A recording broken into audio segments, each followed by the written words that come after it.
Mheshimiwa Waziri, kwetu leo hii ni furaha kubwa sana ujio wako wilaya ya Kisarawe, kubwa sana. Wanasema hata mtoto alianza kutambaa, anakaa, anasimama, baadaye anakimbia.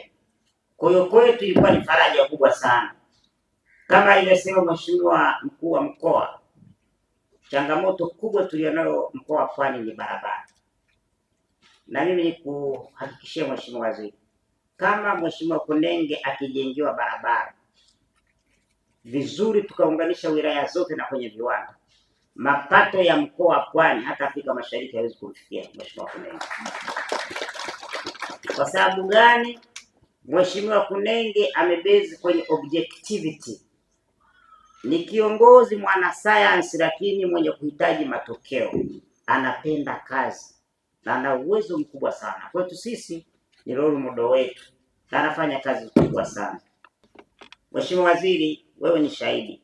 Miongoni mwa vipaumbele vya Mheshimiwa Rais ni viwanda, na Mheshimiwa Mkuu wa Mkoa na sisi wasaidizi wake ameendelea kusimamia, lakini vile vile chama na wabunge, kila fursa ambayo inakuja wilaya ya Kisarawe, mkoa wa Pwani, Mheshimiwa Mkuu wa Mkoa ameendelea kutuelekeza kusimamia kuhakikisha kwamba wawekezaji wanafanya kazi katika mazingira rafiki na hali ya upendo. Kwa hiyo ndio maana tulivyosema shosho, ni kweli shosho. Mtu anayesumbua mwekezaji tunadili naye kweli kweli. Kwa sababu gani? Viwanda vinasaidia ajira. Viwanda vinaleta maendeleo. Kikija hapa kiwanda, akina mama ntilie watapika chakula, bodaboda watabeba abiria, watu kutakuwa na mzunguko wa hela. Sasa wale wachache ambao walitaka kukaribia mkoa wa Pwani na wilaya ya Kisarawe, kwa kweli tunamshukuru uimara na uthabiti wa mkuu wa mkoa.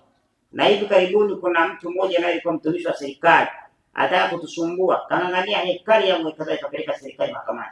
Uimara wa Mheshimiwa Mkuu wa Mkoa kwa kweli amepigwa show na ametulia na kazi inaendelea.